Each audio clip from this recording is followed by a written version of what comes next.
Halo Job Seeker, Assalamualaikum warahmatullahi wabarakatuh. Bertemu kembali lagi dengan saya, Teddy Diego dari Terminal HRD. Kita tiba di video kedua dari rangkaian video tentang bagaimana sih caranya HRD menilai kandidat ketika interview. Nah, kita di video kedua ini akan spesifik membahas mengenai kualifikasi ya. Tadi saya sudah jelaskan di video yang pertama, dari sisi kualifikasi, HRD itu akan menilai satu penampilan, yang kedua skill atau keahlian, dan yang ketiga adalah pengalaman jika memang itu dibutuhkan. Nah, bicara mengenai penampilan, saya ambil contoh sederhana ketika misalnya teman-teman melamar di sebuah bank. Coba teman-teman perhatikan, pernah masuk bank kan ya? Coba teman-teman perhatikan di bank. Coba perhatikan teller bank. Pernah nggak melihat teller bank itu menggunakan kacamata? Saya rasa sebagian besar teller bank itu tidak berkacamata. Ya. Nah, jadi kalau misalnya teman-teman mau ngelamar di bank, datang interview, jangan gunakan kacamata. Kenapa? Karena itu sudah menjadi salah satu standar penampilan untuk pegawai bank, ya, tanpa kacamata.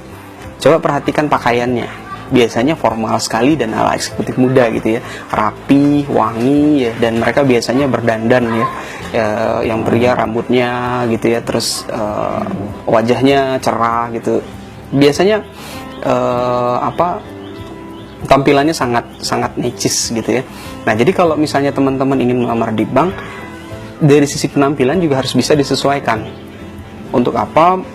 Supaya peluang teman-teman untuk bisa diterima di perusahaan tersebut jadi jauh lebih besar. Begitupun dengan posisi-posisi yang lain. Nah, teman-teman tinggal memperhatikan standar penampilan orang-orang yang bekerja di posisi tersebut seperti apa, dan teman-teman tinggal mengikutinya saja ya.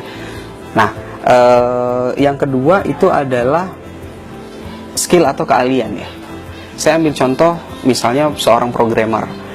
Misalnya saya sedang butuh programmer, tentu saya akan melihat programmer ini memiliki skill apa aja, bahasa pemrograman yang dia kuasai apa ya.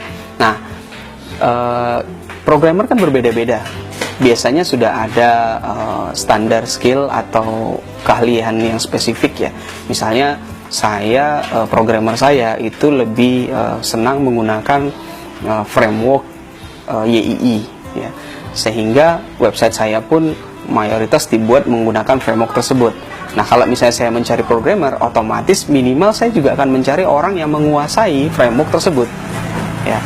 Jadi kalau orang-orang yang tidak memiliki keahlian menggunakan framework yang saya gunakan saat ini, ya otomatis tidak sesuai dengan kualifikasi yang saya cari.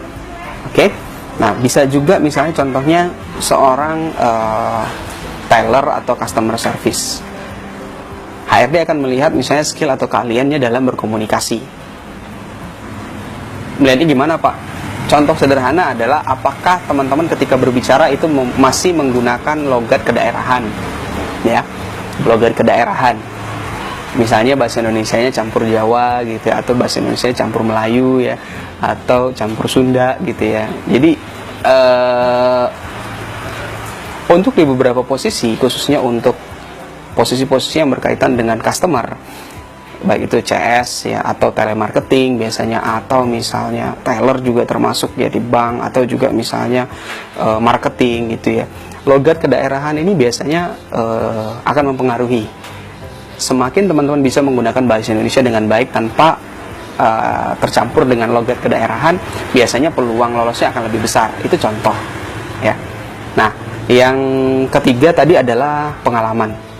Kalau bicara soal pengalaman, tentu kalau misalnya memang dibutuhkan ya untuk posisi-posisi tertentu, kita akan melihat apakah pengalaman tersebut menunjang untuk posisi yang sekarang atau tidak yang sedang dilamar ya. Misalnya teman-teman berpengalaman sebagai seorang sales, saya sedang cari seorang sales gitu ya, tapi teman-teman pengalamannya itu adalah sales representatif di lapangan, sementara saya butuhnya telemarketing. Kira-kira berbeda nggak? Berbeda. Telemarketing biasanya berbicara dengan orang lewat telepon. Tentu skill yang dikuasai pun akan berbeda. Sementara sales di lapangan itu biasanya akan berkomunikasi dengan orang secara langsung tatap muka. Ya. Nah, perbedaan ini itu akan berpengaruh. Walaupun posisinya kita cari sama-sama sales ya, atau sama-sama marketing, tapi apabila memang pengalamannya itu tidak menunjang posisi yang sekarang, biasanya kita juga akan memperhatikan itu.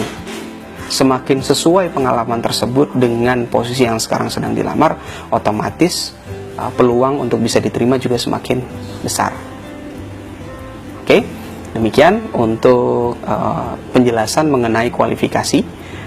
Pada video berikutnya, video ketiga, kita akan bahas lagi tentang kepribadian. Nah, kalau ini mungkin kita akan bahas di kepribadian itu ada beberapa hal yang dinilai. Yang pertama adalah sikap ketika interview, yang kedua adalah cara menjawab ketika interview, dan jawaban dari pertanyaan teman-teman. Jawaban dari pertanyaan yang diajukan ketika interview. Oke, silakan simak video berikutnya. Linknya ada di postingan ini. Silakan disimak. Semoga bermanfaat. Assalamualaikum warahmatullahi wabarakatuh.